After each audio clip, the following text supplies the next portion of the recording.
No.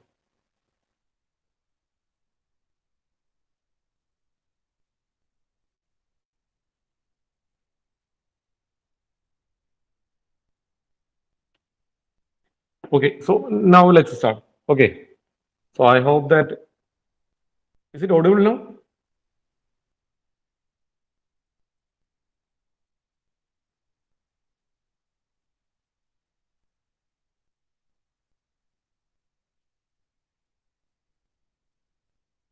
Yeah. Okay.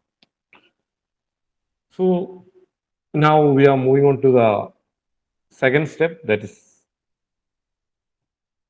meshing using block mesh. Okay. So I hope that everyone had worked on the vertexes and it's ready with you. Is it? Or is there any problem regarding that?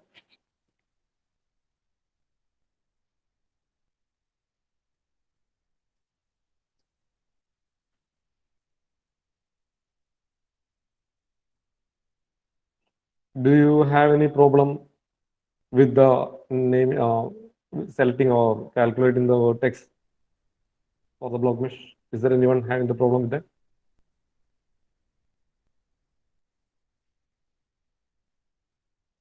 Okay. So just moving on to the next step.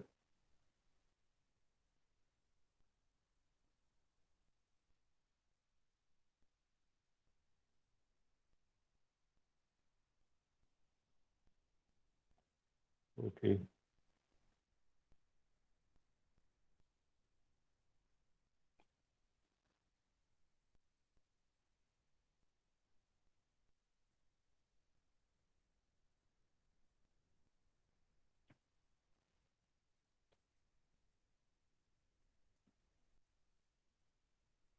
So now we are moving on to the block mesh dictionary. So this dictionary is used for creating the block mesh. Okay. So now you have 8 vertexes with you. Now we are going to enter all these vertexes in the block mesh dictionary.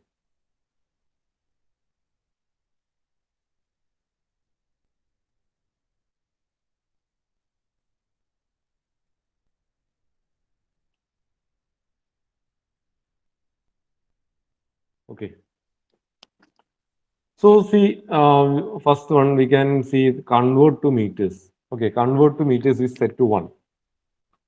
It means that all the values that we are entering in the vertex is in meters. Okay, suppose we want to enter the values in millimeter. What should we do?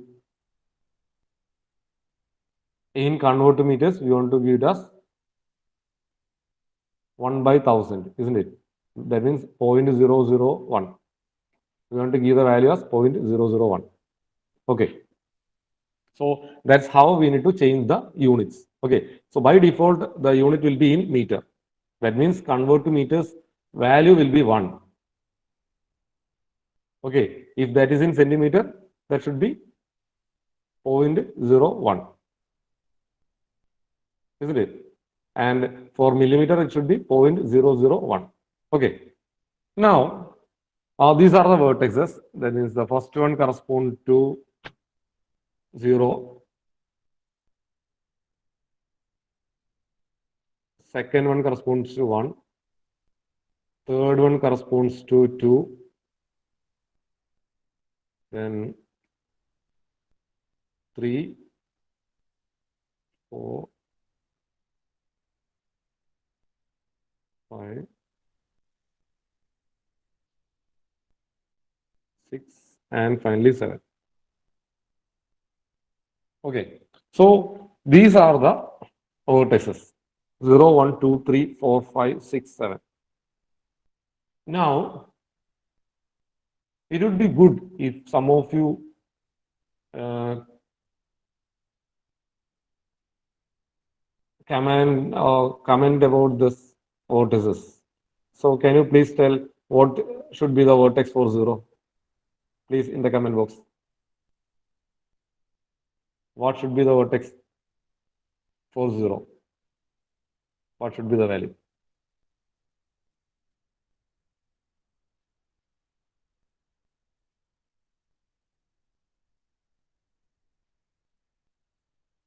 None.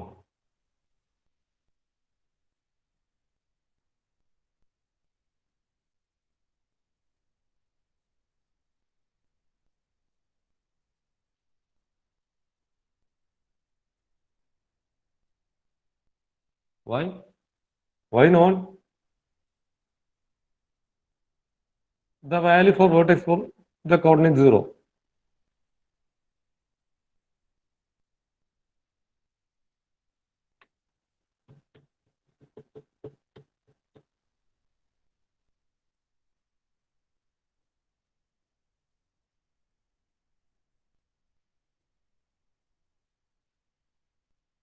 Don't you worked out that? Sir, I couldn't locate block machine system folder.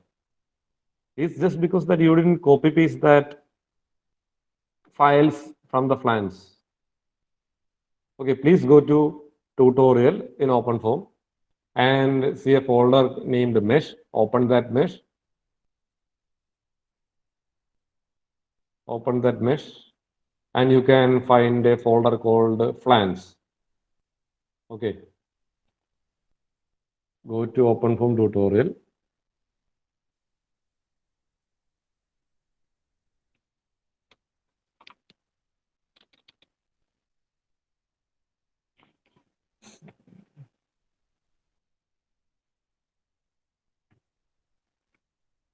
In the tutorial, you can find a folder named mesh.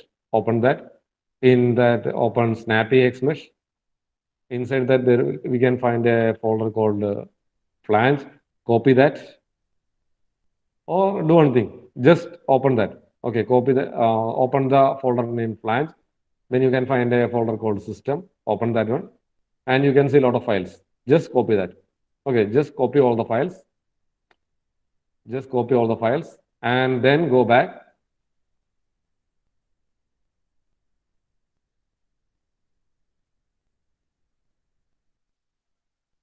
Okay.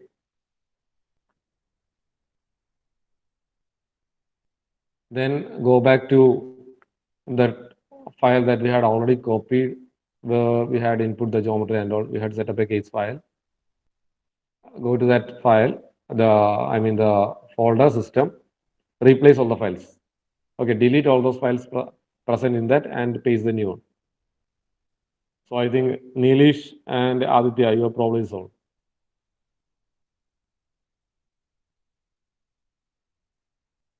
Yeah, okay.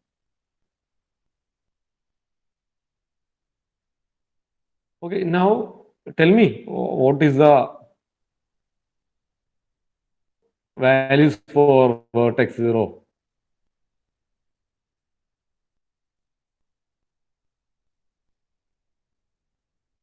What all values we need to give here for x, y, and z coordinates?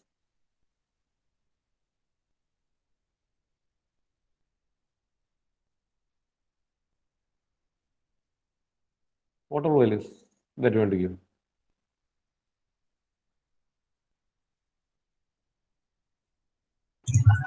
So first value from the bounding box. Yeah, that's the first value of the bounding box. Can you please tell me that value? Negative 0.0799698. Minus 0.079. 0.079. Okay, so 79. So I mean that's 8. That's enough. So it's a big number. Zero. Yeah, it's enough.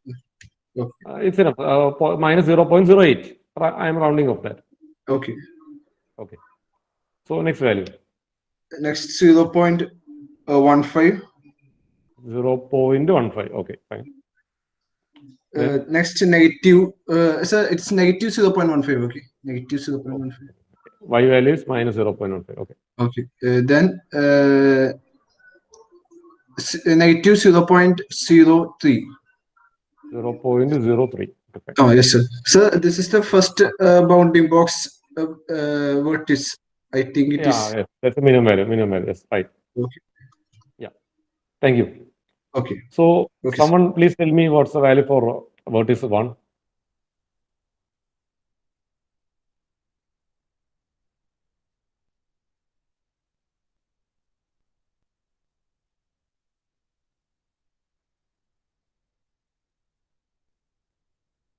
See, please, this is an interactive session and I would like to get the feedback from everyone because actually we need to mm, participate actively, otherwise we will forget everything. Okay.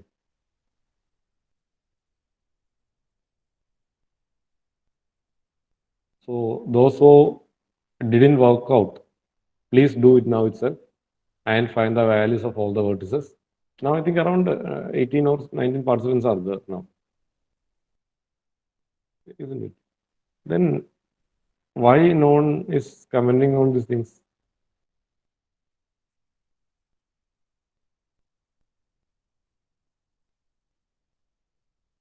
So please do work out.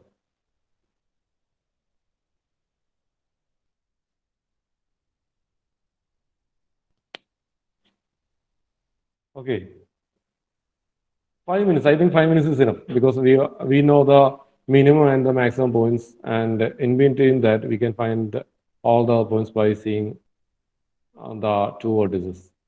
Please work it out. Okay, and now it's 120, and by 125 we can start from here.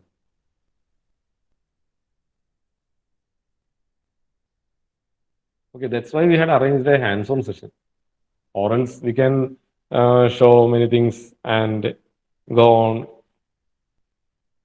And at the end of the course, we'll be discussing many things, but you won't be getting anything. So we don't want that. Even if we are discussing only a small case study, that should work. Okay, you will be in a position to do by your own at the end of this course. So that's what we expect.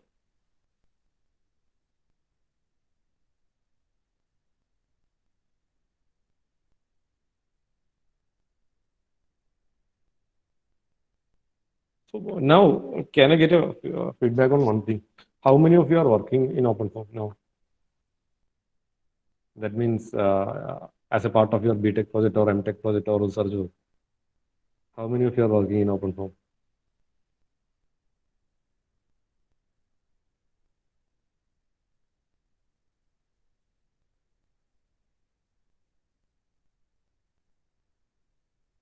So Stephen is learning. Okay. Uh, okay, Neelish, what's your first experience?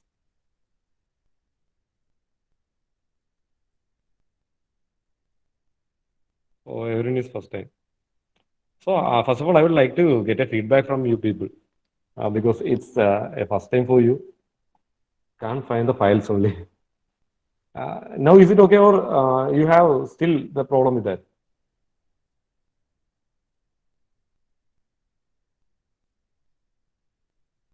Neelish, you find difficulty still now?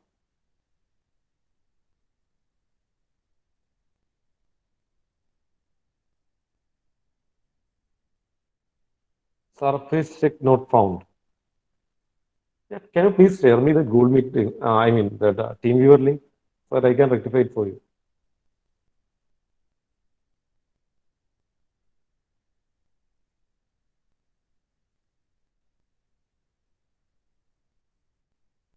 Okay.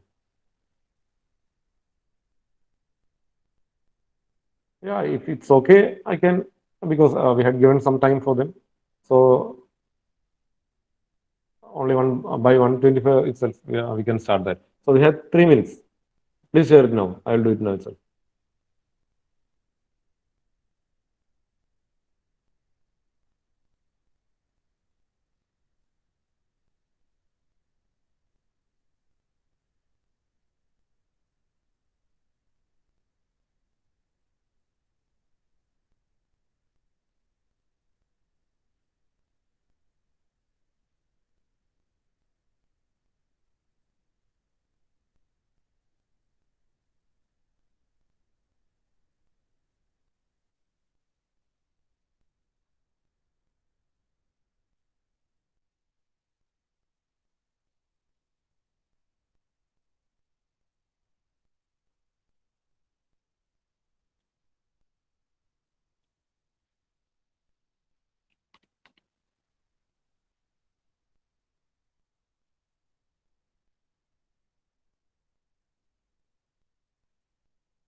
Thank you, sir.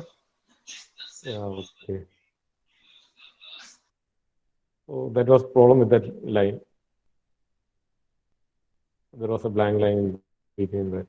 That's it. Yeah. So that blank line was causing the problem. Yeah, that's it.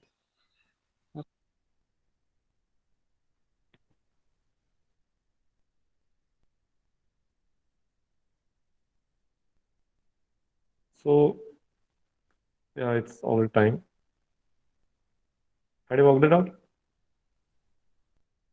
So can anyone tell me what is the values for the second vertex?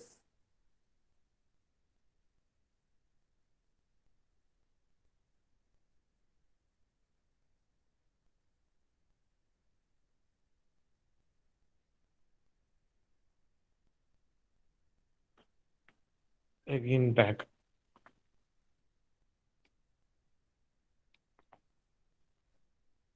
Okay, tell me.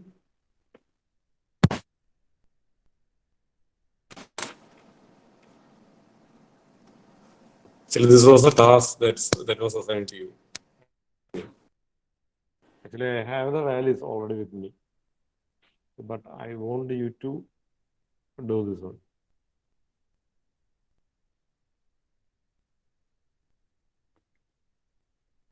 Please, someone. Yeah.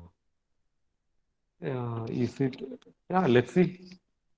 We can give the values and let's see whether it is correct or not. 0.08 minus 0.15 minus 0.03. Okay. So now we had given the Sajil. Sajil, can you unmute and tell me what's the actual problem?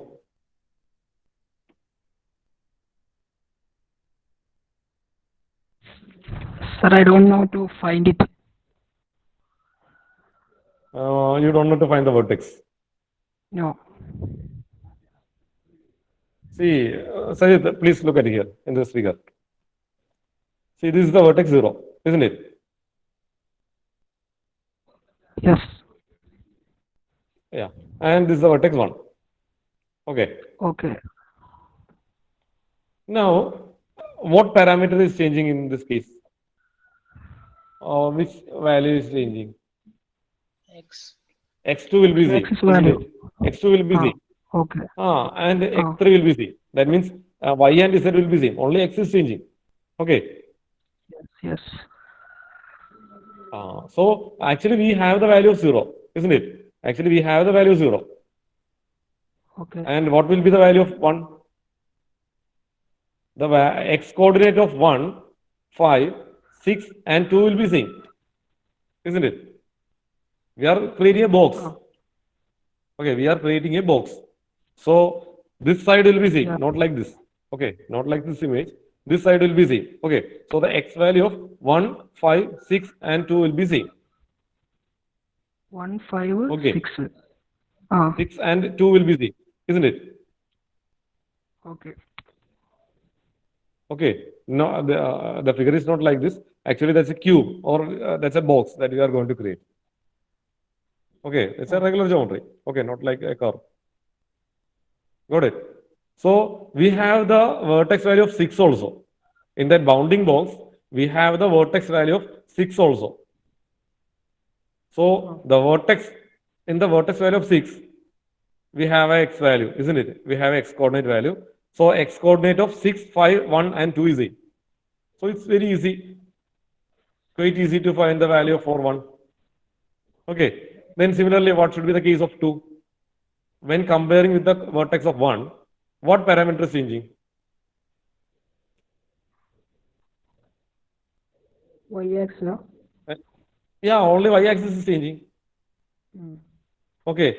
So what should be the value for y-axis? It's corresponding to 6, isn't it? Okay.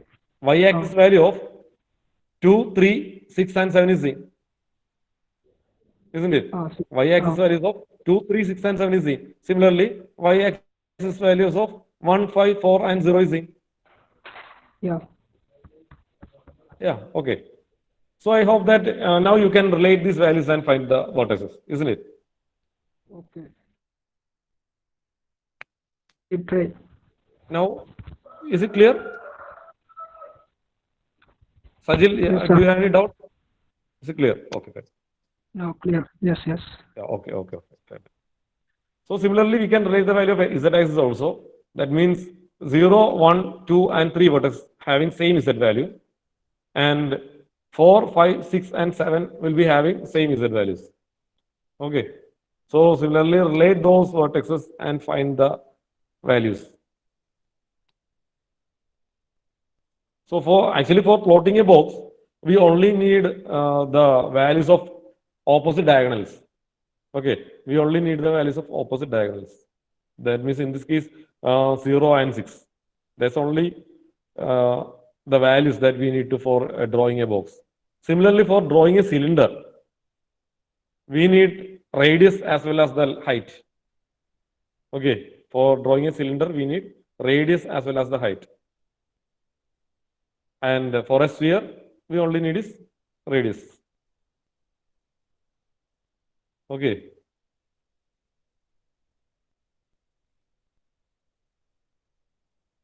So now we can move on to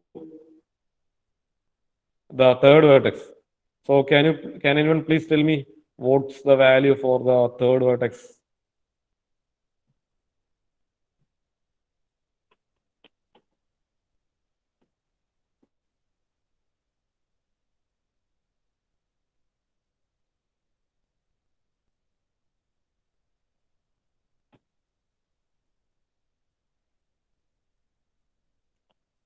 So please tell me what's the value for third vertex. So 0.8, 0.15. 0.08, isn't it?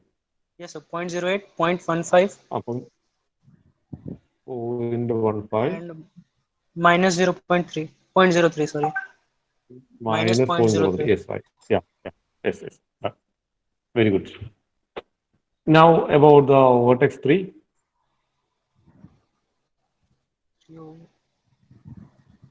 So this value is for 3 only, which one I told you. It was you are beginning with 0, right? No, sorry. This one is for 2. Yeah, this one is for 2. Okay. For Yeah. 3, it will be minus 0.8. Yeah, minus 0.8. Minus 0.08.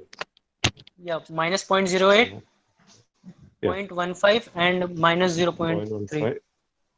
Yeah, minus 0.3. Yeah, right. Now for 4.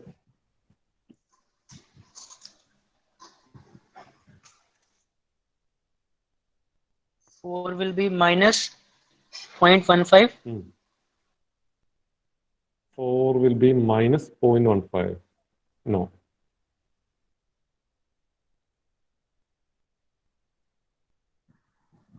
Then I would need to check it again.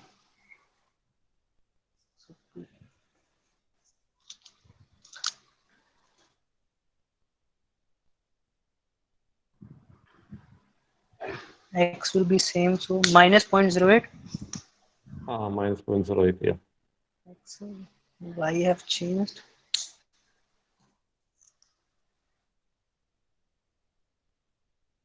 That has changed. Minus 0.15 Yeah. 0.15 Correct. and Yeah. 0.03. 0.03. Yes, right. So now other vertex.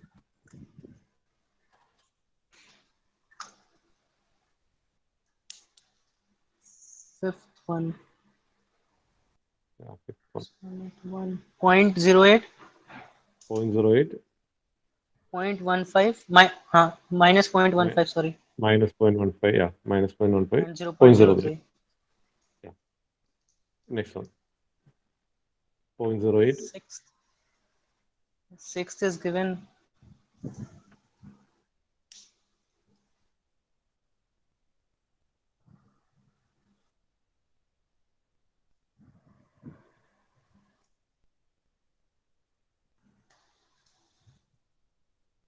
So, Yeah, tell me. so in the program I've run for that surface check, for bounding box, it is given two coordinates. Okay. Yeah, two coordinates. First Yes. coordinate is, it is given minus 0.08, minus Ah, 1.15, and minus 0.03.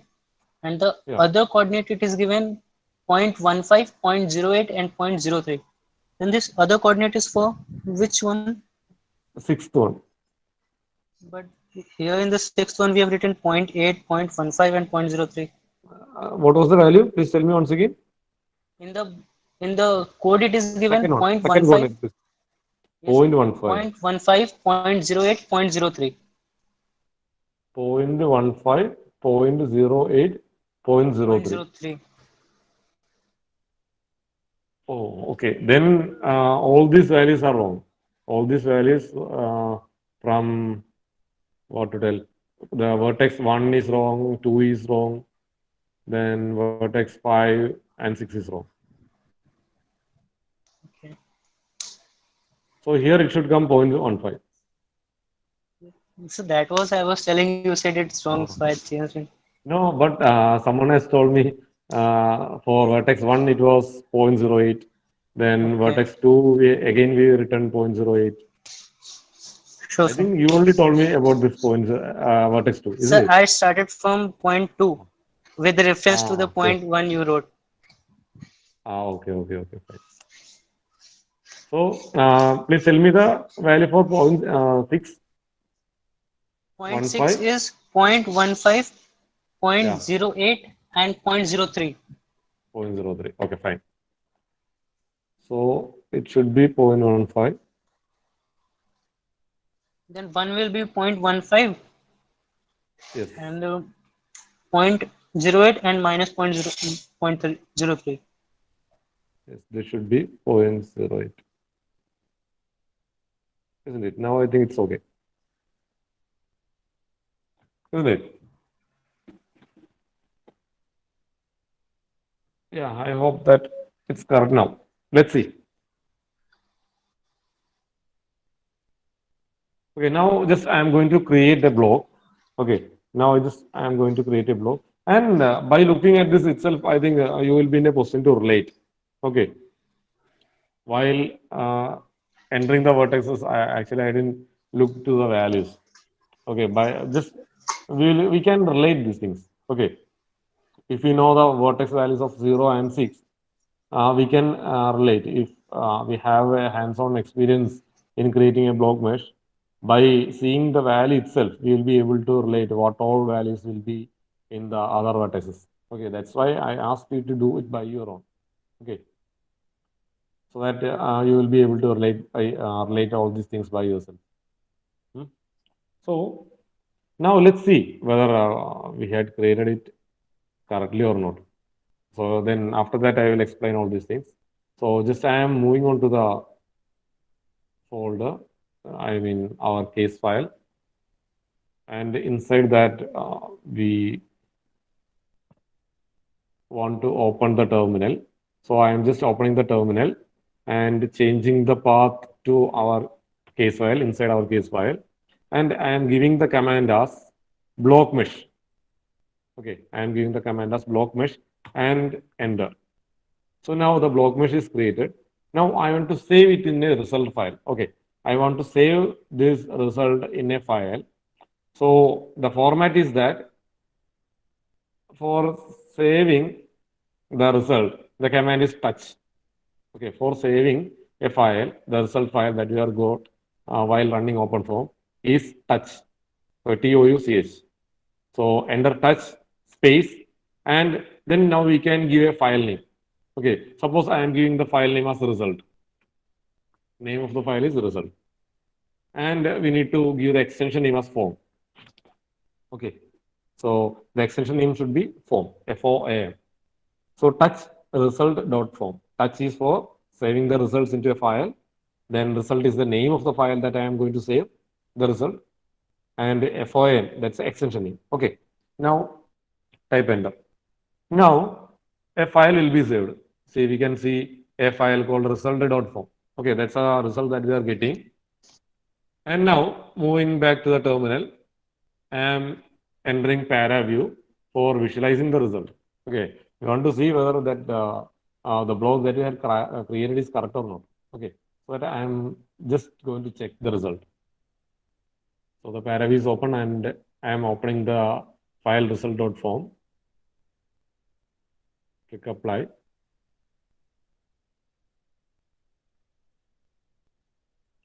See, this is the block that we had created. Okay, now I am changing that into a wireframe. I am changing that into a wireframe so that we can see it's inside. Now I want to check whether the pipe is fitting inside or not. Okay, I want to check whether the pipe is fitting inside or not. So for that purpose, I am again going back to that file for importing the geometry. So that's inside tri-surface. So I am taking the geometry also. See, the geometry is fitting inside the box. Okay, geometry is quite inside the box. But the problem is that it's just fitting inside the box. Okay, it's just tightly fitting inside the box. The gaps are very less. Okay, on all the sides, the gap is very less. So we need to increase the size of the box. Okay, so we need to increase the size of the box, or else we won't be able to mesh it properly. Okay, we won't be able to mesh it properly, so that we want to increase its size. So that's the first thing that we are going to do. So first of all, we can look at the directions. So this is the direction. Oh, again, I think the presentation is gone.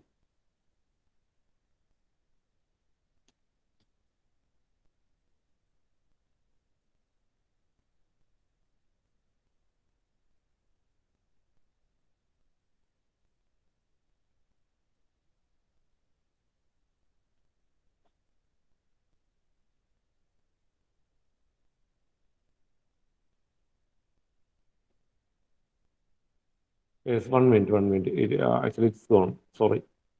Yeah. So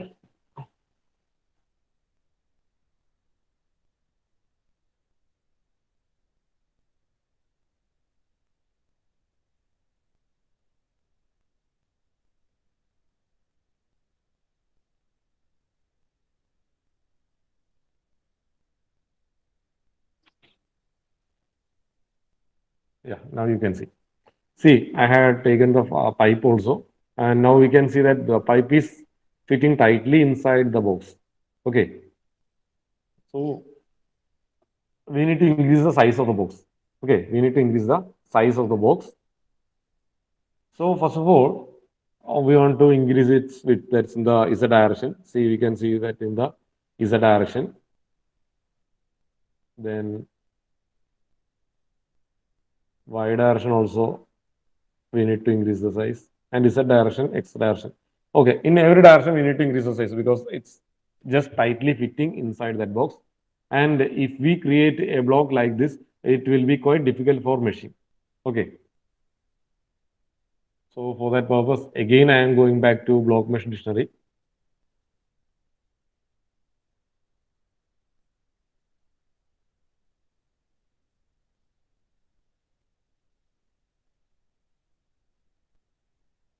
Okay, again going back to block mesh dictionary and increasing the size. Okay, now I am going to give the size as, let this be 0.1.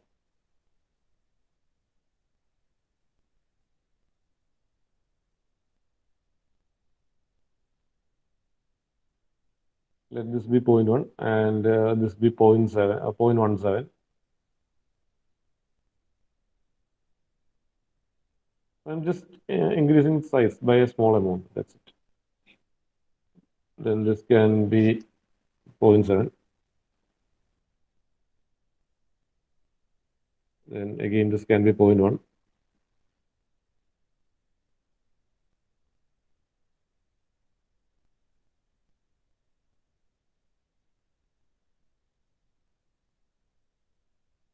Okay, and this can be 0.5, 0.05.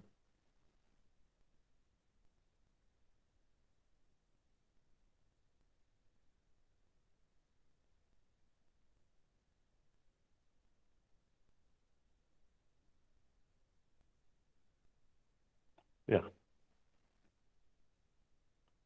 So that's it. Now we can check whether the box size is increased or not, or is it okay.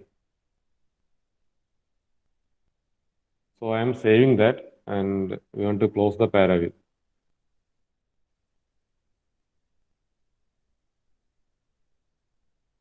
Okay. Now again giving the command block mesh. Block mesh. We are running the block mesh and it's successfully run. And now we don't want to save the result in a file because already we had given a command for saving the results in a file called result.form. So after every the commands that is executed and being processed, all the results that we are getting will be saved automatically inside the file called result.form. Okay, so we don't want to give the command touch result.form at every process that or the process the steps that we are doing. Okay, and if you want to save it in another file name, obviously we want to give touch a new file name.form. Okay, so now again I am going to open the paragraph.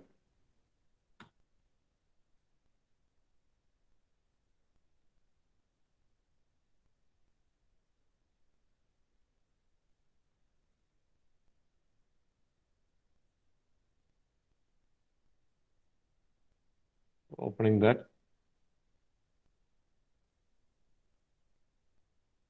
and changing into wireframe. Now I am again adding the geometry to see whether it is okay or not. Go to try surface and open full.stl. And see, now we can find some gaps, isn't it? Now we can find some gaps. So that's it. Okay, now I think it's okay. This block mesh is okay. And now the block mesh is created successfully. And now next step I will explain some more things that's present inside the block mesh and we can proceed then. So now we had given the vertices and we had discussed about the command called convert to meters. Now comes blocks. So now we are specifying that we are going to create a block which is of hexa shape having 8 vertices. And the order of vertices is given as 0, 1, 2, 3, 4, 5, 6, 7. Okay. So the order of vertices is given as 0, 1, 2, 3, 4, 5, 6, 7. If you want to change the order, obviously we can change the values or we can change the numbers. Okay, we can make it as 1, 2, 3, 5, 7, 0. So accordingly, that geometry will be created. Okay, according to the order that we had given, inside that round bracket for hex will be taken for drawing the geometry. Okay, now we have 8 vertices, but the connection between all these vertices can be defined inside this. Okay, now we can see another round bracket called 20, 16, and 12. That means we are dividing the box in x direction with 20 divisions, in the y direction with 16 divisions, and in the z direction with 12 divisions. Okay, we are dividing the box in x direction with 20 divisions, in y direction with 16 divisions, and in z direction with 12 divisions. Okay, if you want to increase the number, that's fine, we can increase here. Okay, just we can give the numbers here. I am dividing the box in x direction with 30 elements or 30 divisions are there. In y direction also 30 divisions are there. And in z direction, 20 divisions are there. Okay. Like this, we can give the number of divisions, or we can control the number of divisions. And also we can give the grading also. Grading means now it's given us 1. X, Y, and Z direction, the value is 1. That means the element size in all the directions will be same. Okay, the element size in all the directions will be same. Now, suppose I am giving the x value as 1.2 instead of 1. Okay, I am giving the value of x direction as 1.2 instead of 1.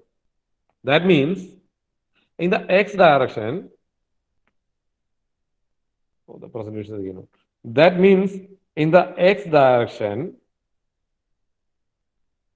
the first element, and the last element, if you have taken, that will be the multiple of 1.2. Okay, that will be the multiple of 1.2.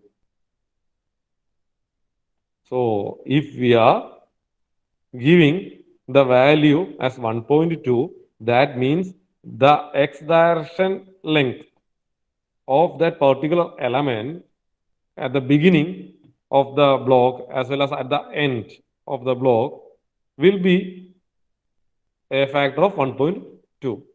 Oh, okay.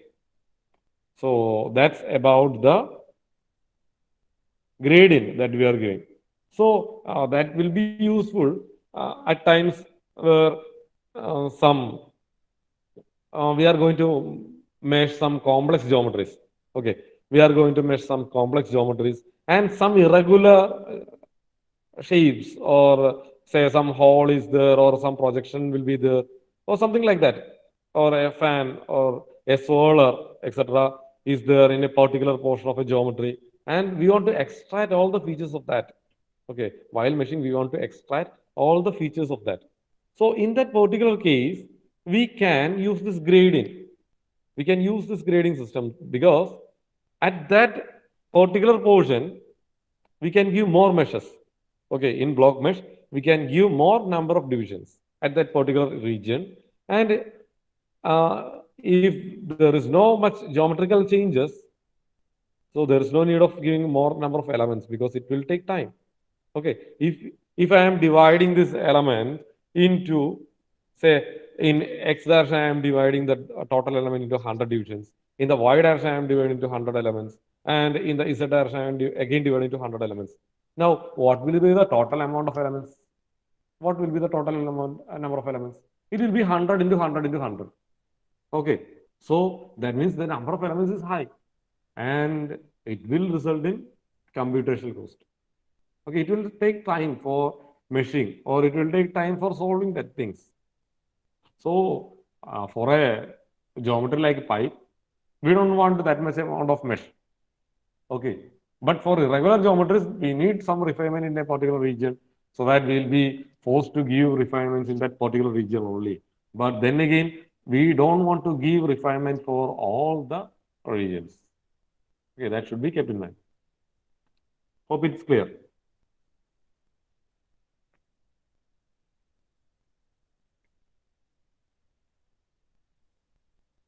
Now, we are moving on to the next step, that is snappy hex mesh. So today we will be just discussing about snappy hex mesh only. Tomorrow only we will be meshing the entire things because that's a tedious task. Okay, we want to do some experiments. We want to see what all things are happening when some parameter is not given. So all those things that we can see tomorrow.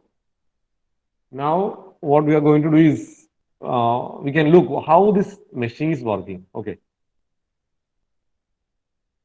So I'm just moving on to Snappy Xmesh.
Yeah. Now, I am just showing some images. So, this is an STL surface, a 2D surface that's being created for meshing. It's a car, and outside we can see a block that's created. So, this is a block, and we had kept a 2D surface created inside that block. Okay, and now for meshing purpose, we are going to mesh using SnappyX Mesh. So, first of all, I'm just telling what all process that is going to do. Okay, just to have a basic idea. Then we will be going in detail about SnappyX Mesh. Okay, I will give a presentation on that. So the first thing that we are going is we are just meshing using block mesh, and we can see the meshes. We can see the meshes now, and the car that or the geometry that is created is inside the mesh. And the one condition that should be kept in mind is that there should be some interference created between the geometry and the elements. Okay, there should be some interference created between the geometry and the elements. See, we can see here one element, there is an interference in between here. Okay, here also we can see interference. So everywhere we can see interference. Suppose we are creating a mesh of very large element size. Okay, suppose this was a size of an element. This was the size of an element. Okay, so this car will be quite safe inside that element. This car will be quite safe inside that particular element. So while running the algorithm, we won't be able to dictate a geometry like this. Okay, while running the algorithm, we won't be able to dictate the geometry like this because the car is quite safe inside a particular element and there is no interference in between. So at least there should be one interference. At least there should be one interference between these elements as well as the geometry that is created. Then only we will be able to dictate the geometry. Okay, so that's a place where we want refinement. Suppose we have a small spike here. Okay, suppose in front of the car, we have a small spike here. And we want to design that, we want to mesh that also. Okay, so if we want to mesh that, the algorithm should detect that small spike, isn't it? So in order to detect that, at that particular area, the mesh should be refined. Okay, the block mesh that we are giving should be refined. Then only it will be able to dictate that region clearly, or else some of the geometries will be truncated. Okay, some of the geometries will be truncated. So that's a problem. So that's the first thing that we want to consider while running the block mesh. Okay. Now, moving on to next step. Now what we are doing is that we are just splitting that into different levels. Okay, we are just splitting the elements into different levels.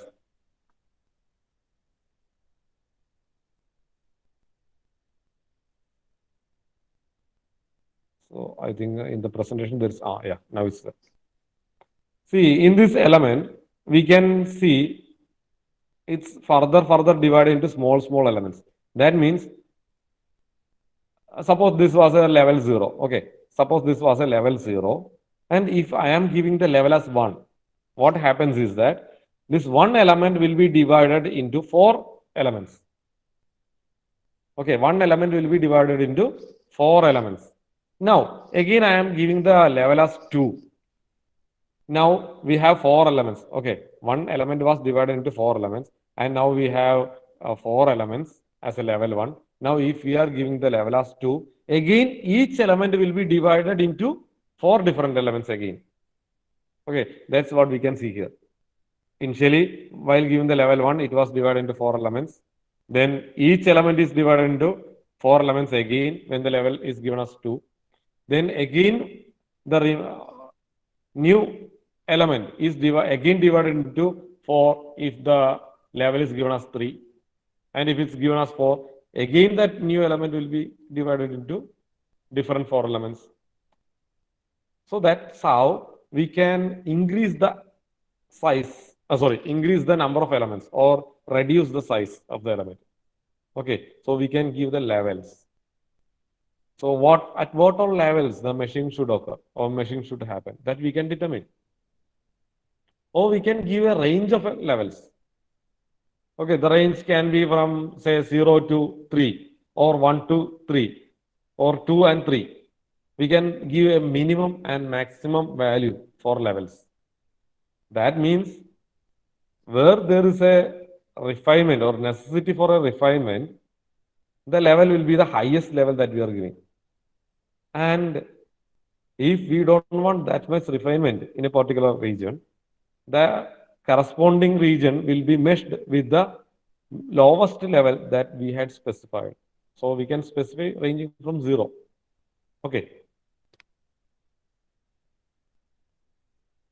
Now, about the process that's happening. Already with the number of levels that we are given, the surface of the geometry will be meshed. So again, the presentation is on. Please wait.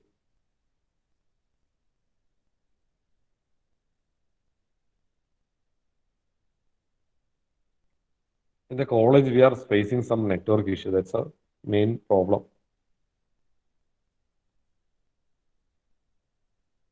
So this laptop is connected with the LAN. So intermittently, the net is going.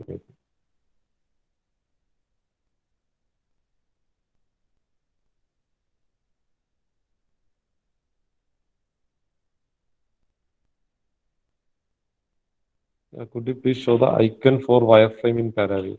Yeah, sure.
So, Yeah.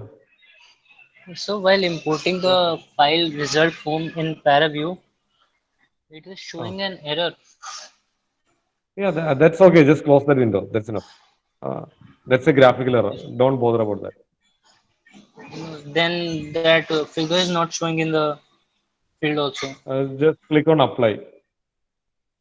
Okay, sir. Okay. So Aditya asked me to show the icon for wireframe in Paraview. Yeah.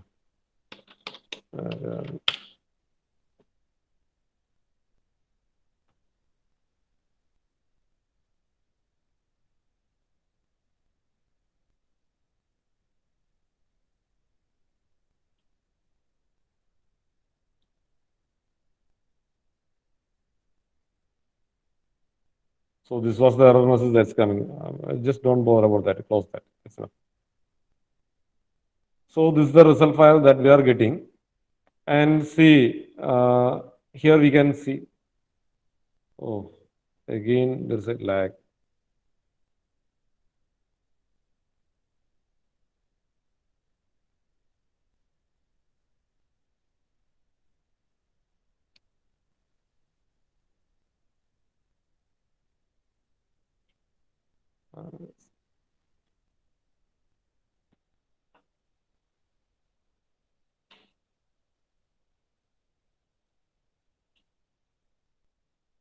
Please wait for 1 minute. There's some network issue here.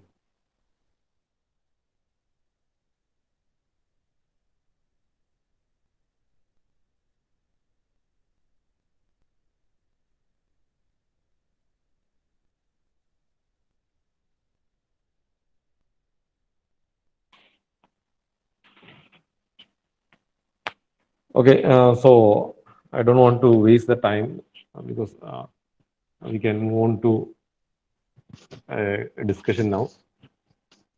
When the problem is rectified, we can come back again. Okay. Now I would like to get the feedback from you all.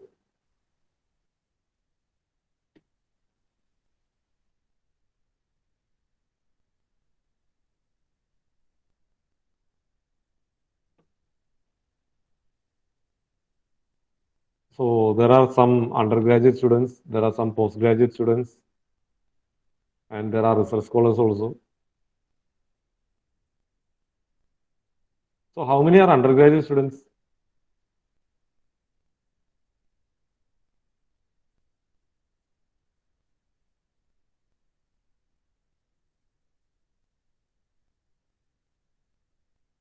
Yeah, Neelesh, you are studying where? So BTech from JK Lakshmipathy University, Jaipur. Jaipur. Yes, sir. Yeah, okay, fine. Then Sedwin, you are from where? Government Engineering College, Thrissur. Trishur, okay. And Aditya? So Christ College of Engineering, Irinjalakuda. Right. Okay, fine. Yeah, we are neighbors. Okay. Then Jidin John, Sir, Rajagiri of Rajagiri. Rajagiri. Yeah, okay. Yeah, Vishnu is my colleague, Vishnu Shankar. There's a faculty, isn't there?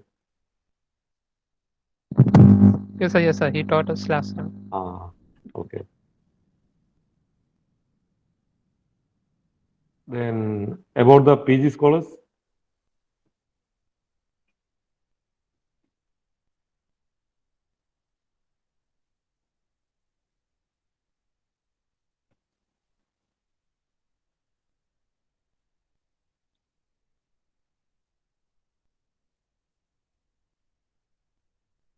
no PG scholars.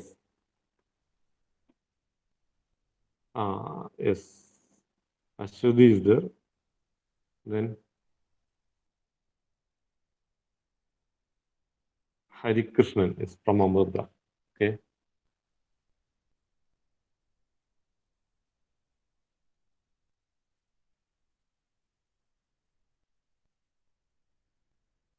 Agilas Nair from Amrita. So I would like to know what are the specialization? Hari, what's their specialization? Thermal. Oh, everyone is thermal and fluids. Okay, that's good. Okay, then what are the faculties?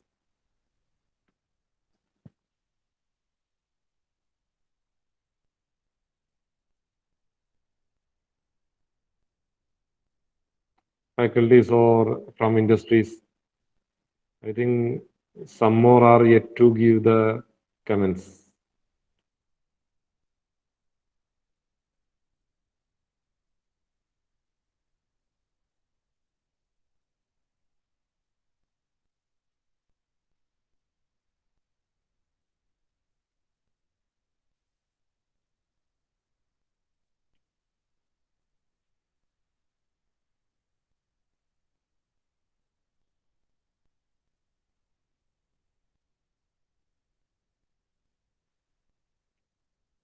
So no more responses. Only PG scholars and then what about research scholars? I forgot that.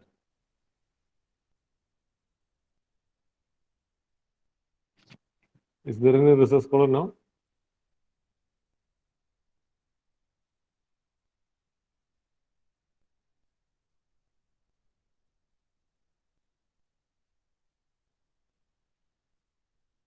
I can see some more names also. . 。 . 。 . 。 . 。 . . . . . . . . . . . . . . . . . . . . . . . . . . . . . . . . . . . . . . . . . . . . . . . . .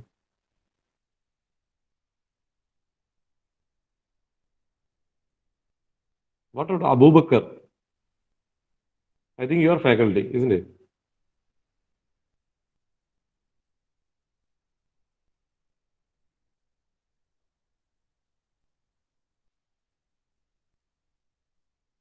No response.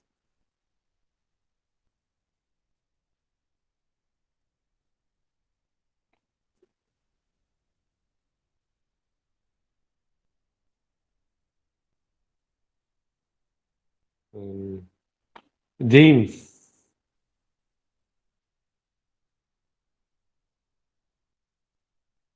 James Thomas. You are UG. Okay. From where?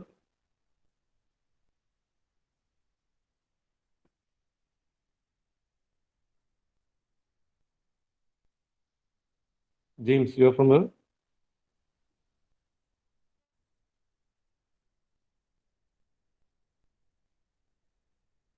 GC Thrissur. Okay, fine. See, actually, we had planned for an interaction session in the afternoons. Okay, so we had planned for taking the classes in the morning session and quite interactive sessions in the afternoon. It's just because it's very boring and be live in the afternoon sessions after having the food and all. It's quite boring and we feel sleepy. Okay, I also feel sleepy. Because it's just like a raw subject that we are teaching, and So I have a doubt regarding the yeah, meshing part. yes, yes, Jiten, you can ask.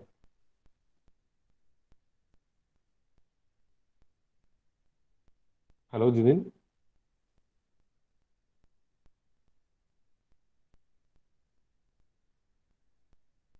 So that is actually related to meshing thing. That is whether we will be able to import mesh file from ICM-CFT to OpenFOAM. Yeah, there are options for importing the mesh files that's already created. That is for 2D But, mesh files. That is, if we have a problem to solve, then we had some 2D mesh files created in ICM-CFT. So is that possible to run in OpenFOAM by giving boundary conditions?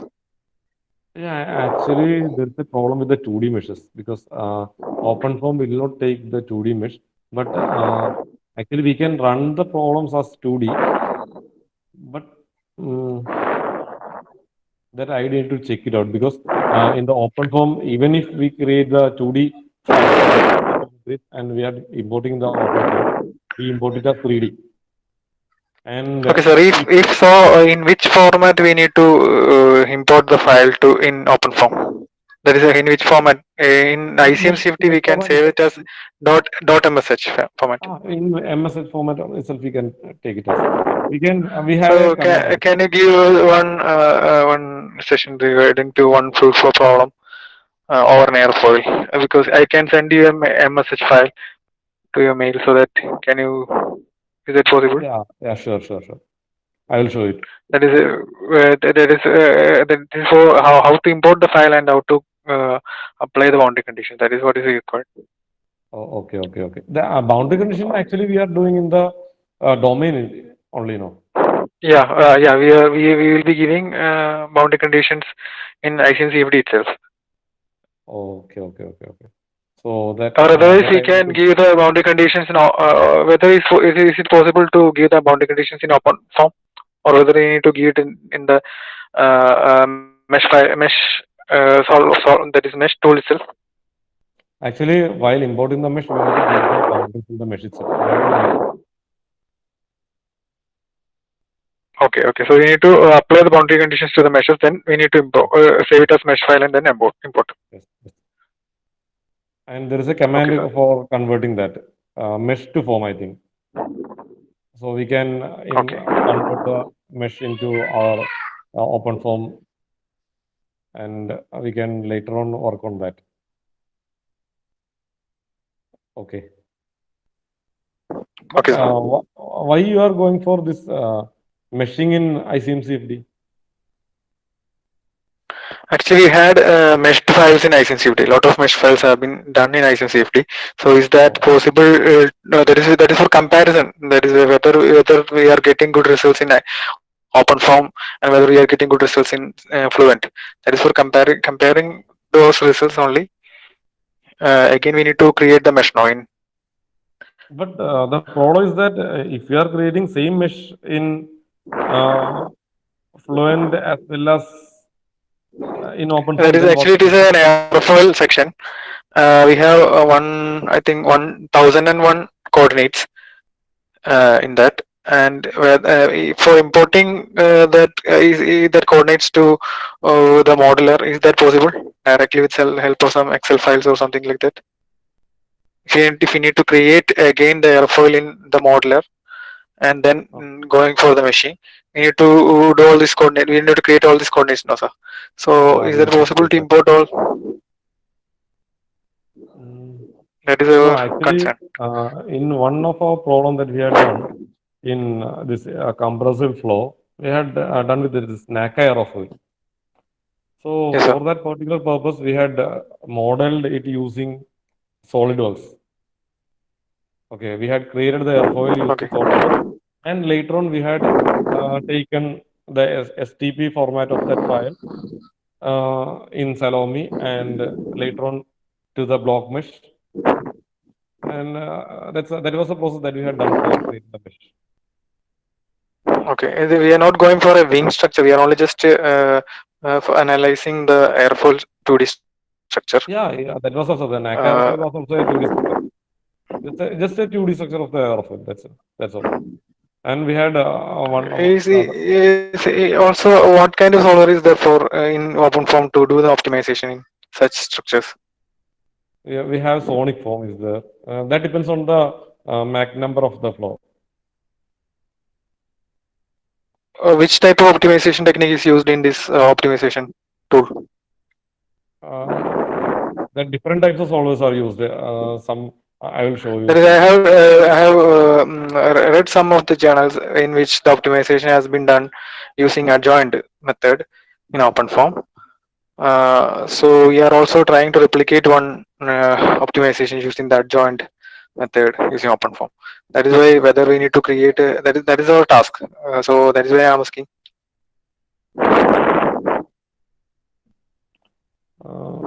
But again, I think it depends on the algorithm and everything in the OpenFOAM because we cannot find an equivalent package for equivalent package in OpenFOAM that can be a substitute for Fluent. So actually, we have read one paper by Matthias. That was the paper, and in that paper, he had done a optimization for a 0012 NACA airfoil using OpenFOAM by using adjoint method. And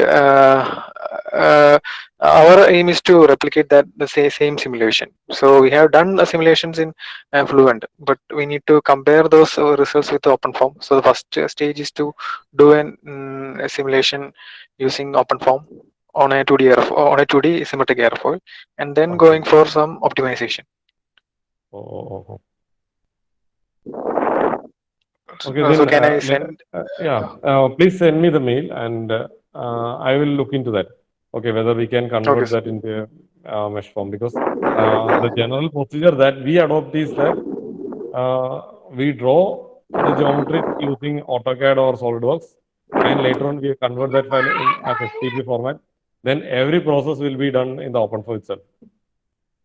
Okay, so. Let me check. So in the same way, we need to create domain and we need to create a structured mesh around the airfoil. Yeah, actually, we will be creating the domain in the block mesh. Okay. Yeah, actually, we will be creating the domain in the block mesh, and we will be meshing using SnappyX Mesh Dictionary. And the location we can in this particular dictionary file, we have a provision for giving the location of the mesh. So if you are giving the location, that means a coordinate which lies inside the airfoil, while meshing, the airfoil will be meshed. Okay. So that's generally adopted for a flow case which is inside a domain, means inside the geometry. But in the case of airfoil, the domain is outside because the air needs to be meshed. So in that particular case, we will be creating a block mesh that will be having the size of the domain. So the block mesh should be having the size of the domain, and then the location in mesh should be given outside the airfoil, and that should be inside the domain that we had created. Okay, so the block mesh except the airfoil will be meshed. Got it. And in that particular case, So it will be a C-type grid meshing. yeah, That is, we will be providing a particular topology to the airfoil, no, sir. Either an O-grid type meshing or a C-grid. So we will be generating a C-type grid meshing using this method. yeah, it will be hexahedral mesh. Hexahedral mesh, but the mesh topology will be a C-type, no? A C, that is Yeah, C-type. around the airfoil, it will be C-type, no? C topology. Yes. Mostly in the proximity of airfoil, that will be like that. Yes.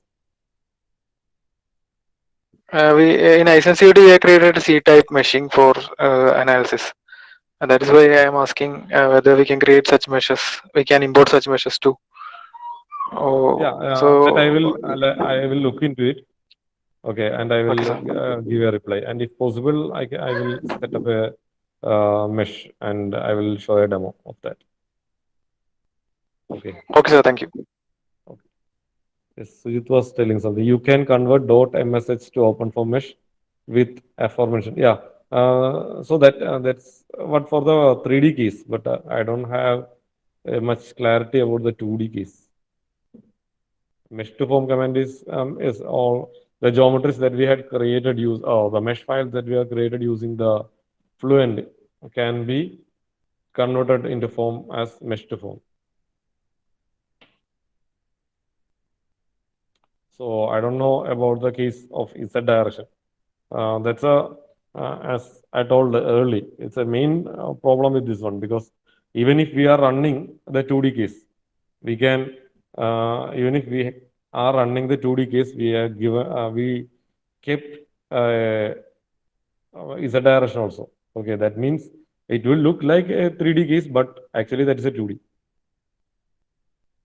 So Z direction, yeah, Z direction patches will be given as empty. Yes, you're right. Z direction patches will be given as empty.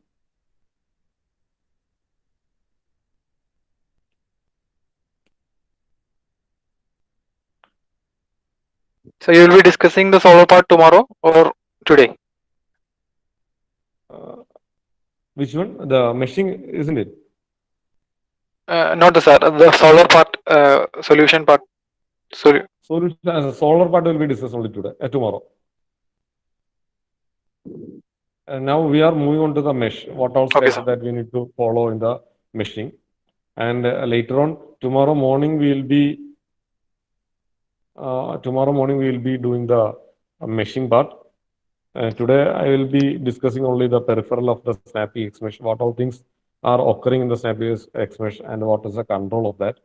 And later tomorrow we'll be discussing the solver part. How can we, because we hadn't done anything in the solver, or we want some additions and all, like what we had done for creating the tri-surface and creating the copying the files of block mesh and snapping, etc.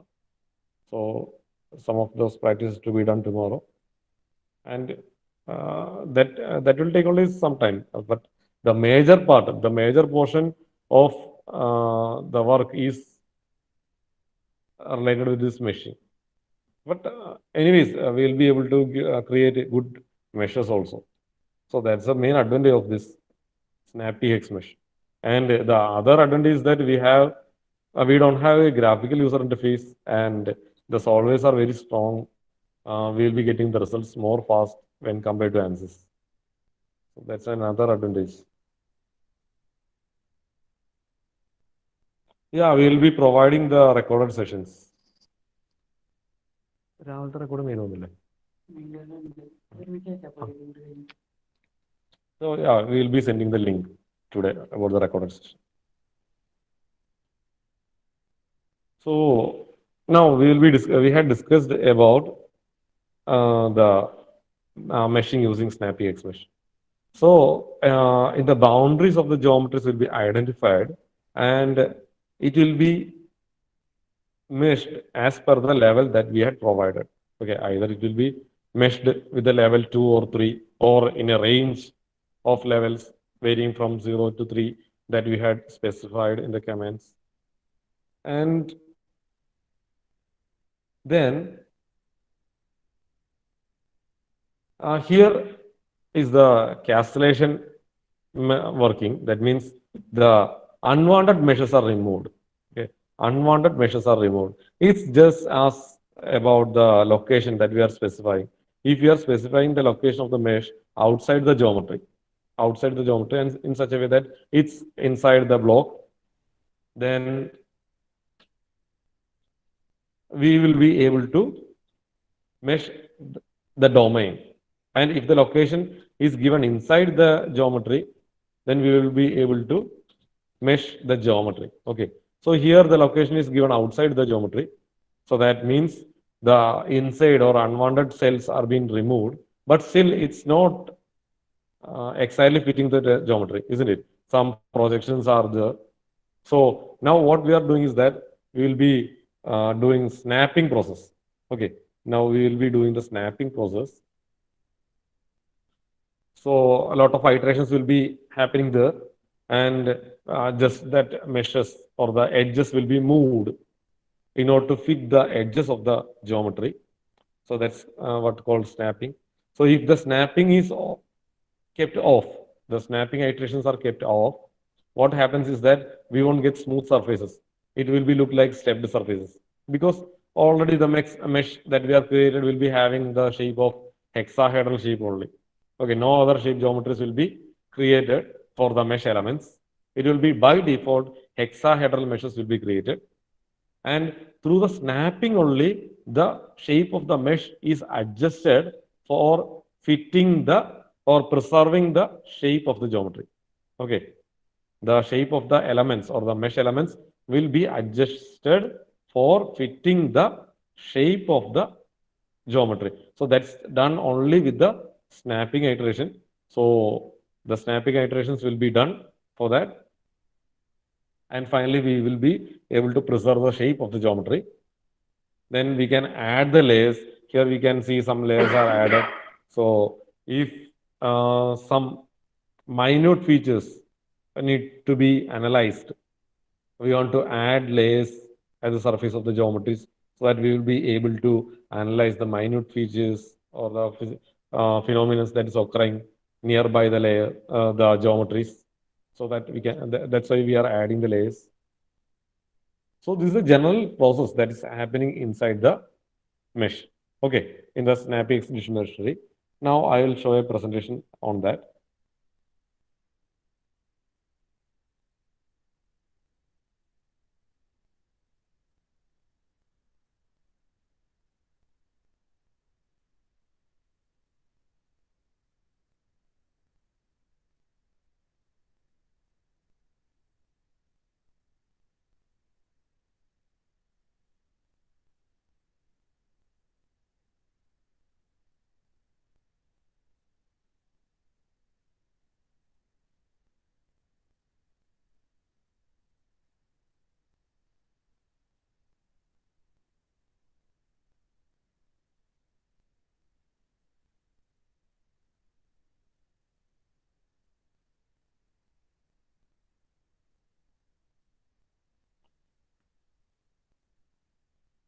Yeah.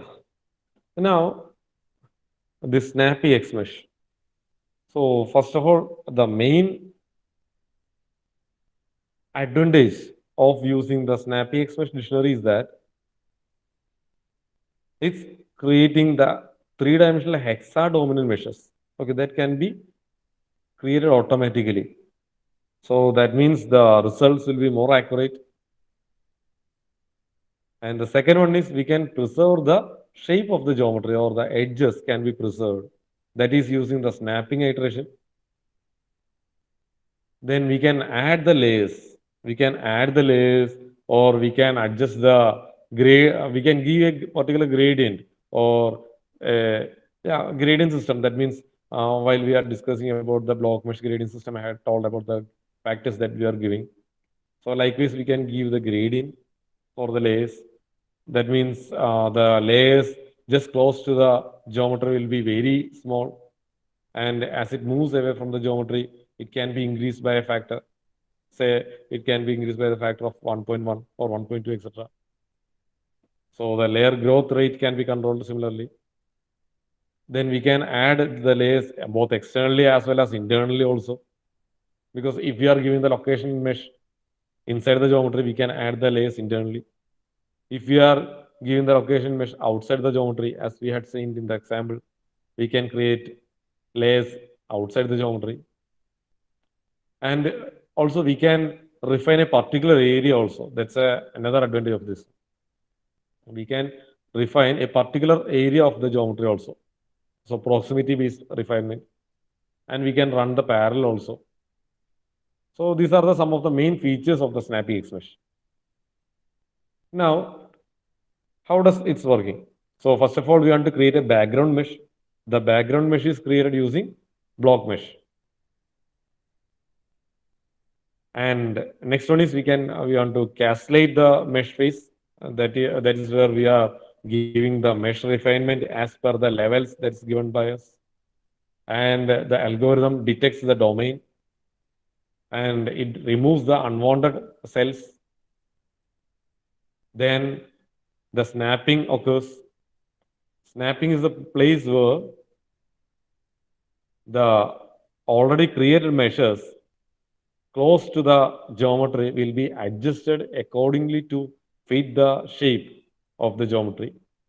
Then finally we can add the layers.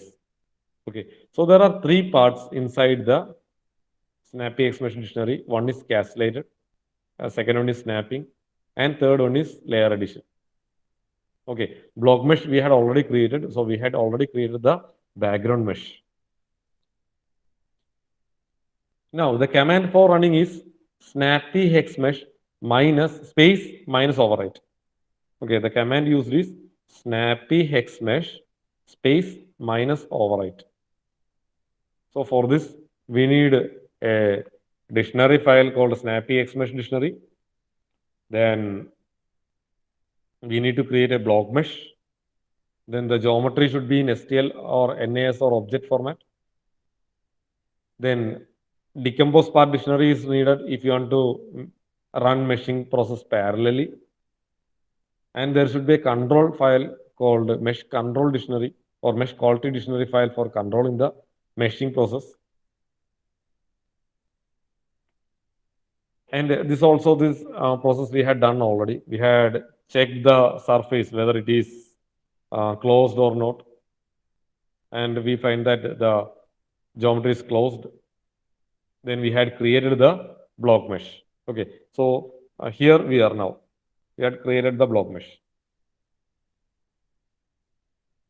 Now, this is about the 2D case. Okay, this is about the 2D case.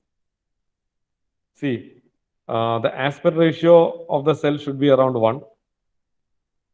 That's normally that will be the default values that we are giving.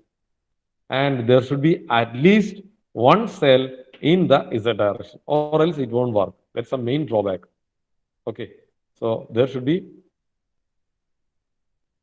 Oh, sorry, 1 minute.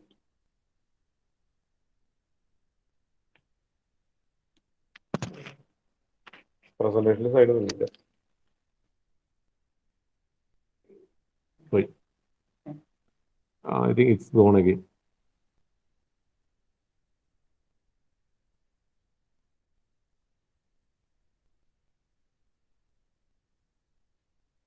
ആരുണ്ട്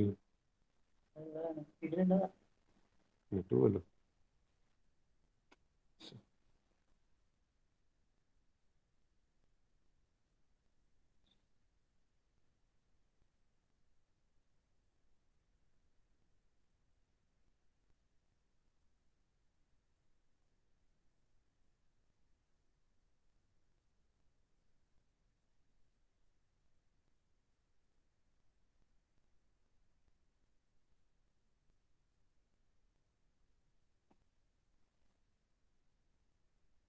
Yeah.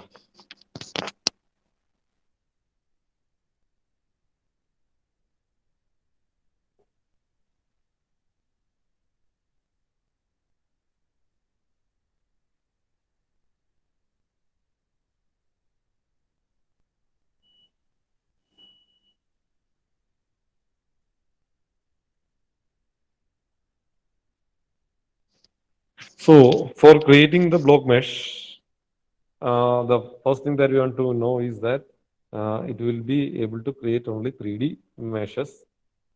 So in order to create a 3D mesh, at least one element should be there in the Z direction, and at least one cell's edge should intersect the surface of the geometry that I had already discussed while showing that image of the car 2D geometry that is being created, because that's necessary for snapping iteration to be done, or else we won't be able to get the shape of the geometry.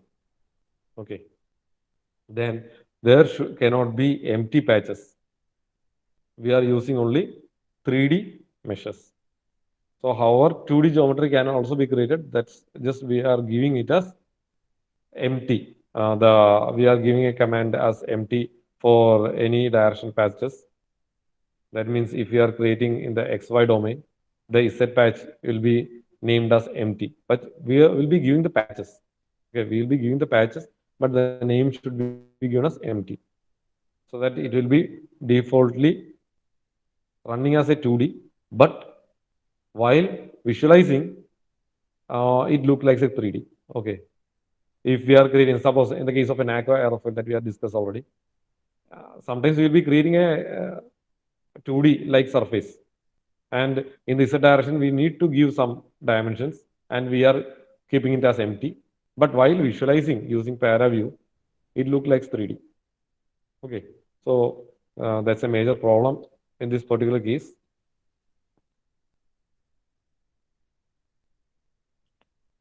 Now, moving on to the process. So already we had created the base mesh.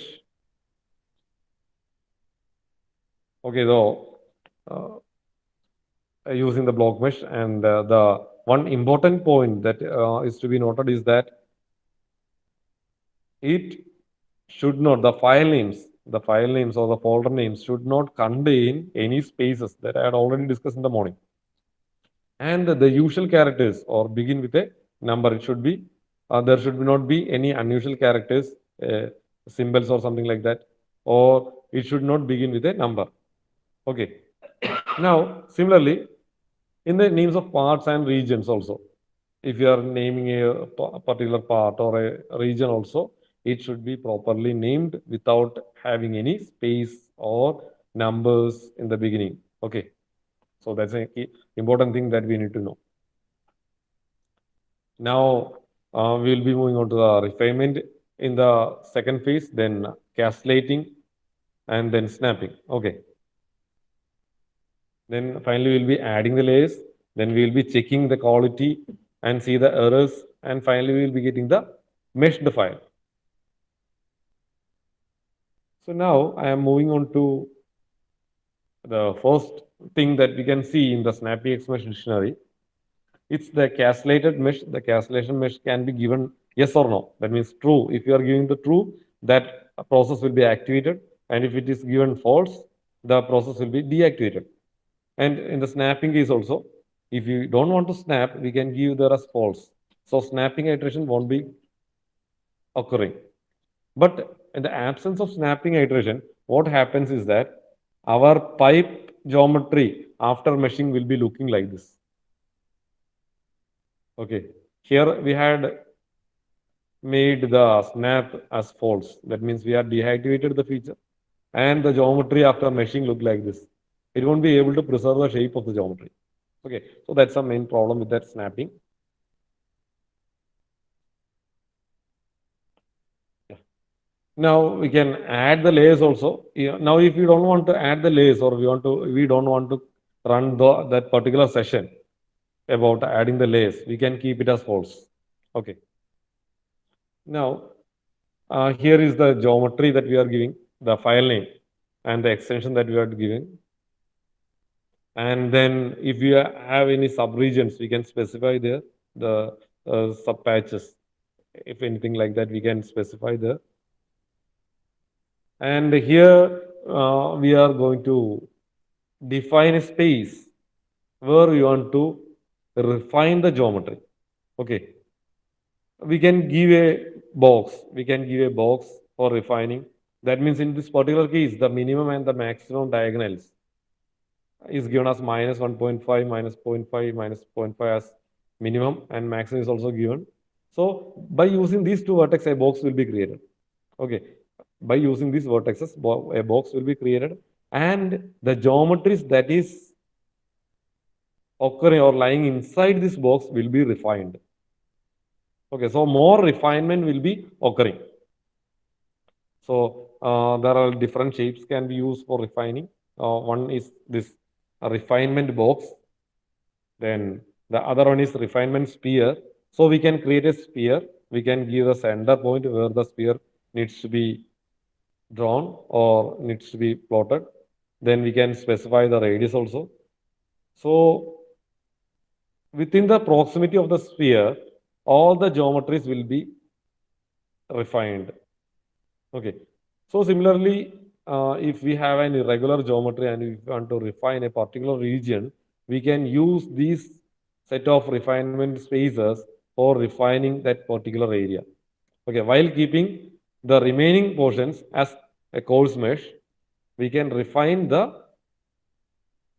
smaller areas where there are some irregularities, or if we want to look into some physical phenomena that is occurring in a particular small area, we can refine that.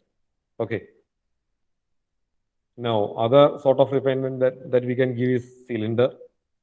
We can use searchable cylinder. This kind of refinement can be used in the case of pipe flow and all. Then a plate can be used. Here there is no thickness. We can use a plate for refining. Just a plane. Just a plain area for refinement. We can use that. Then this is another sort of refinement plane with a point and normal. We can give a base point as well as a normal vector can be given for creating a plane. Then we can specify 3 points for creating a plane. So this is another example for a 2D plane. Now, moving on to the castellation mesh controls. We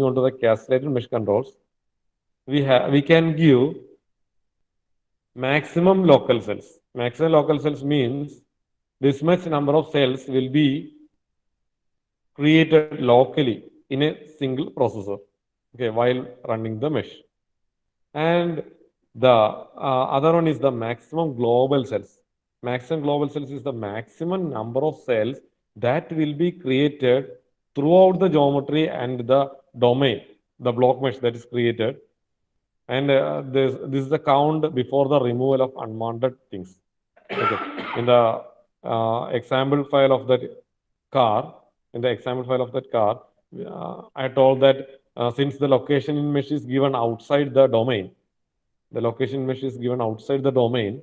the inside portions are removed. Okay. So this count about the number of maximum global cells, the count is taken before the removal process. Okay.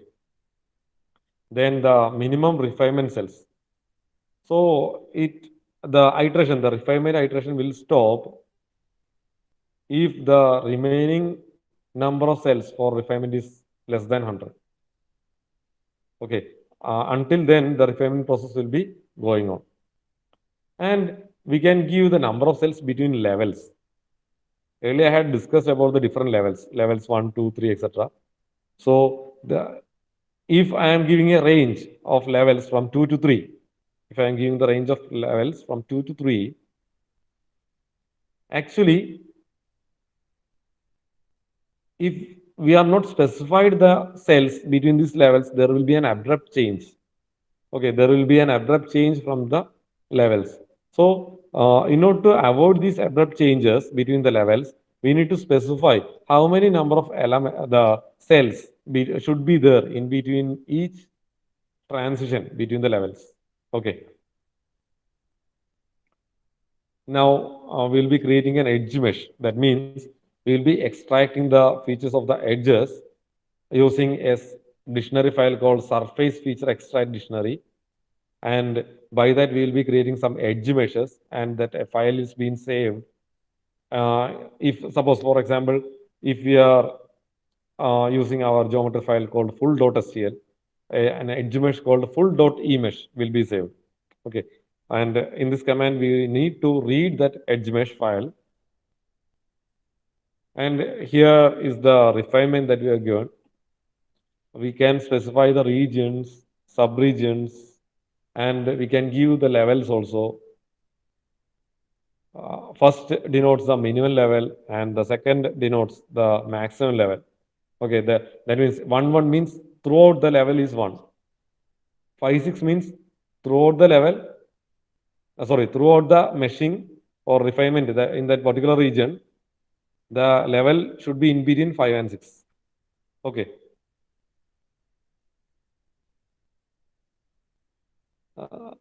Sujit, I didn't get you. Sorry, I had seen that message only now. Hello, Yes. sir. Actually, you shown something like a searchable sphere or something. Yeah. That time I asked you that. Yeah, the searchable sphere, yeah, it's the area of that influence of the sphere only. We'll be able to refine that. Yes. Okay, okay. So it will act as a body of influence. That sphere will act as a body of influence, right? Yeah, it will act as a reference point.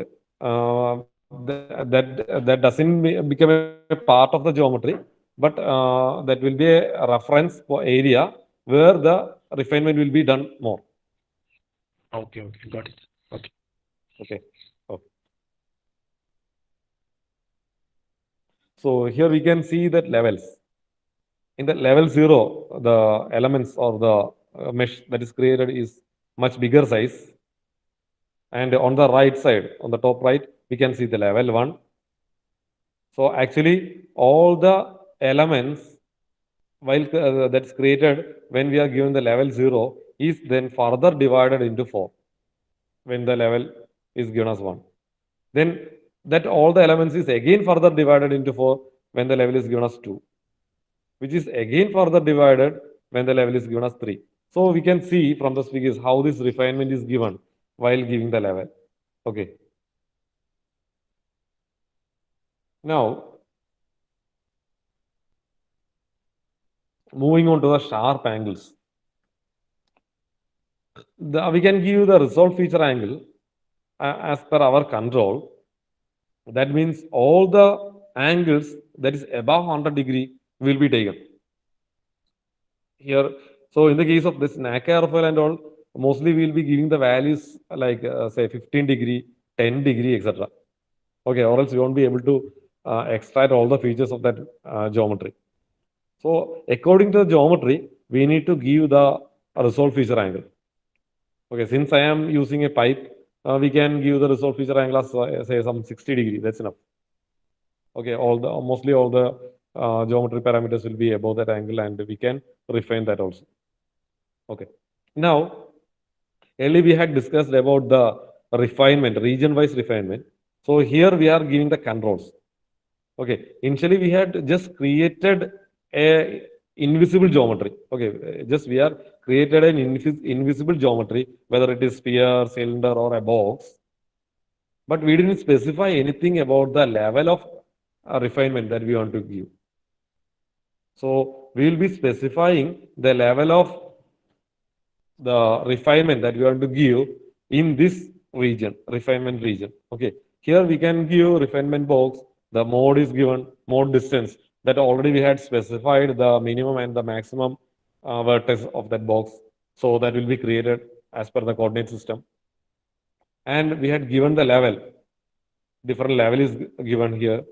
So accordingly, the number of elements or the refinements will be happening in that particular region. Okay, so this is how we will be giving the refinement in that particular proximity. Now, this is about that refinement angle, the resolve feature angle that we have given. See, in the first figure, we can see the refinement angle is given as 60 degree and all the edges is being preserved, isn't it? We can see all the sharp edges is taken when the angle is given as 60 degree.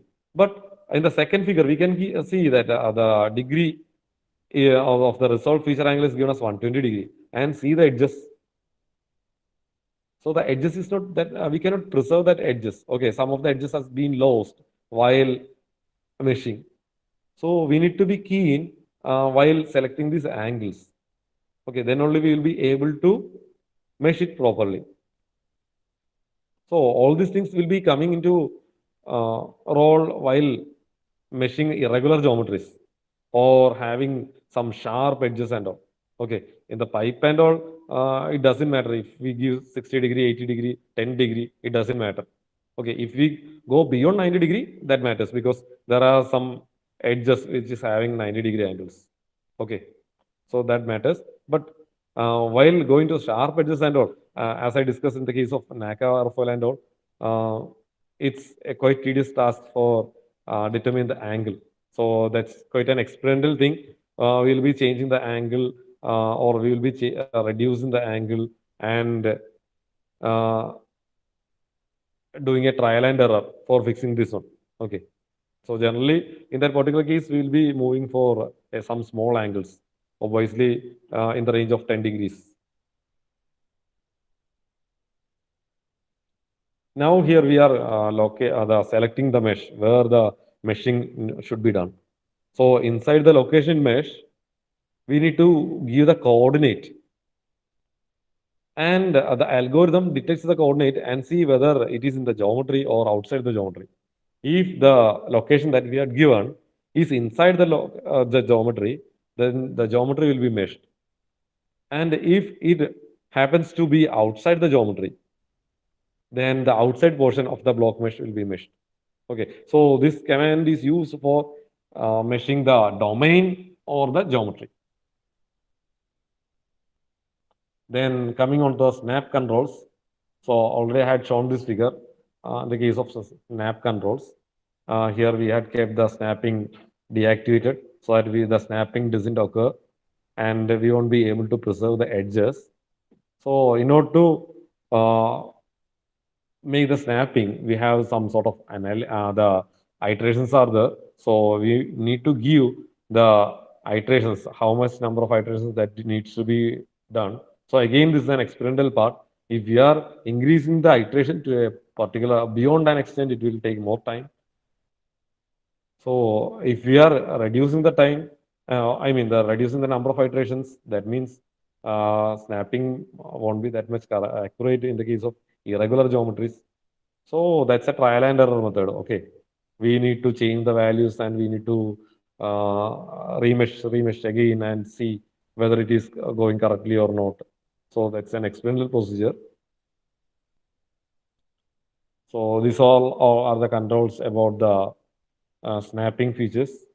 And here we can make this explicit feature snap true or false, or implicit feature snap true or false. So if we are giving this implicit feature snap true, what happens is that it will be using some default algorithms to do, and it will be running the snapping iterations, and we don't have much control in that. Or else we can use castellated mesh controls.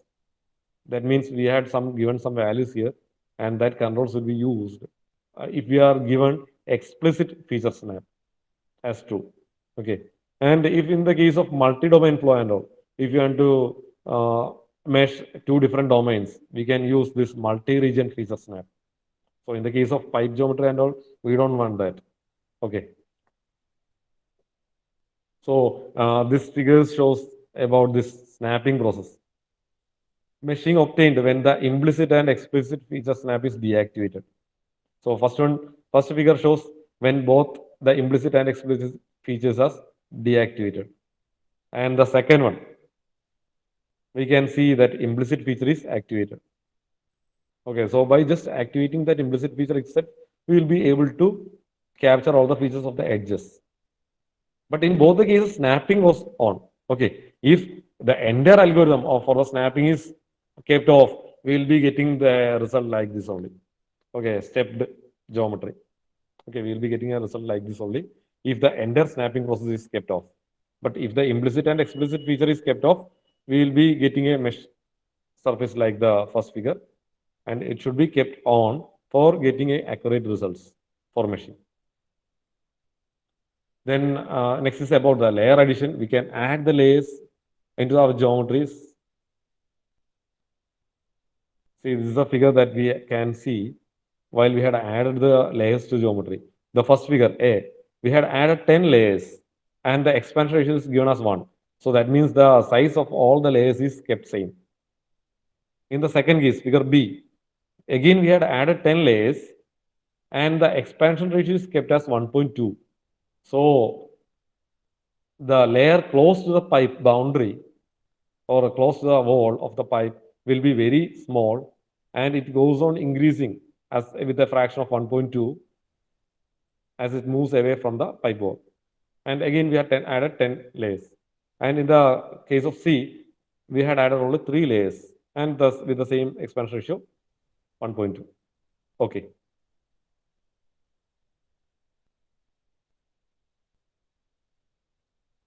Now, these are about the major things and some pros and cons of snappy expression. So we can give any sort of refinements and it's under our control actually. Okay, we can give a refinement to a particular region alone. So any sort of refinements or layer addition, anything can be done. It's in our control and we can run it parallel also. That's a major advantage of snappy expression. But it takes time. Okay, because we need to know what fit for our geometry. So that a lot of experimentation needs to be done. We should do some trial and errors for meshing. So it needs some time. And the disadvantage is that good quality file, the surface file needs to be there. And more than one patch is required.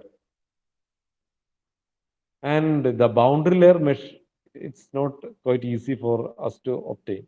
So 2D meshes are the main problems. So in this case, we'll be creating it as only 3D. That's only possible way that we can do with this snappy X mesh. Okay, and as I had discussed in the beginning of this presentation, we will be keeping the Z direction as empty. That's the only way for running 2D cases.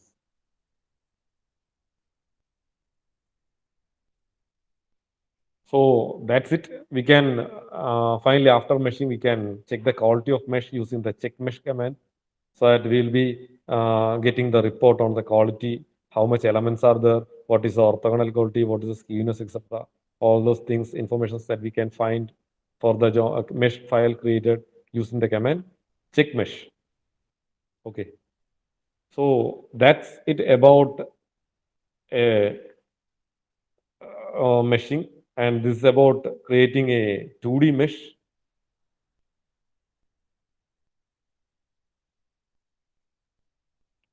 I think it's not coming.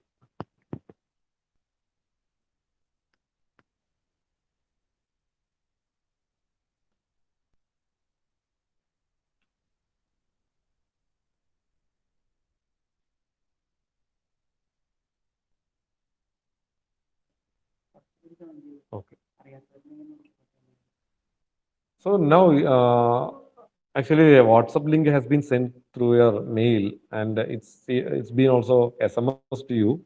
So please use that link to join the WhatsApp group. Okay. So we can make further communications in that.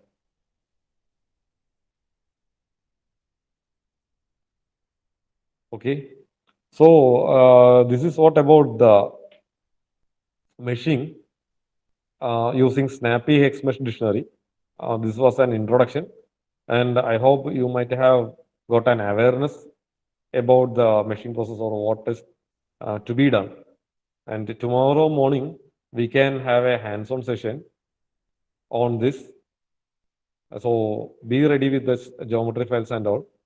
And if anyone has still problem with this open form, please rectify it today itself so that we can start with the meshing tomorrow. So is there anything more to ask?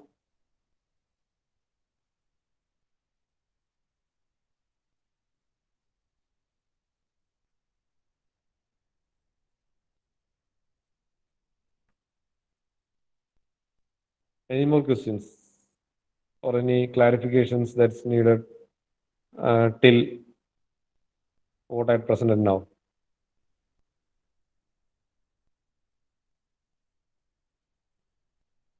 No, sir. So I think we can stop today. So, and we can continue from meshing using Snappy Xmesh dictionary from tomorrow. Okay. Sir, Yeah, tell me. like we add layers to the in the snappy mesh thing. Is Yeah. this process also available in that block mesh? No, it's not available in the block mesh. So We like can in give the block mesh, gradient. okay. Okay.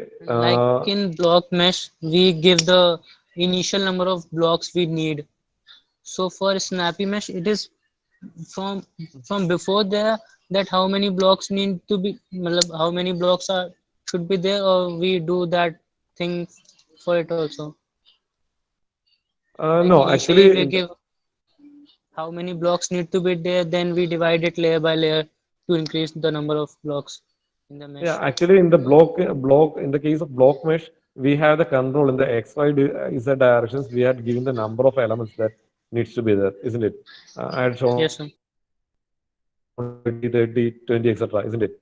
Yeah, but so by looking that itself, we will be able to know how much elements will be there. That's how we are giving the meshing in the case of block mesh.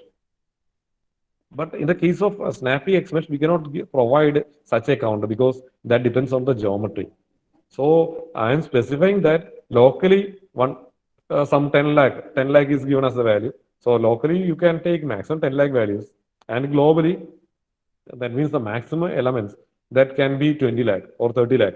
That's what I am specifying initially. So the algorithm or the Snappy Xmesh will not take any value or any number of elements more than this 20 lakh. All the elements that will be created will be within this limit. Okay. Thank you, sir. Okay. Yeah, you are right, Sid. Tomorrow there will be a lot of doubts because it's not an easy task for meshing using Snappy Xmesh, obviously.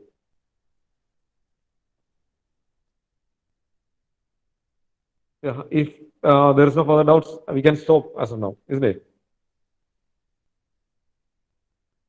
Yeah. Okay. Okay then. Bye. Have a good day.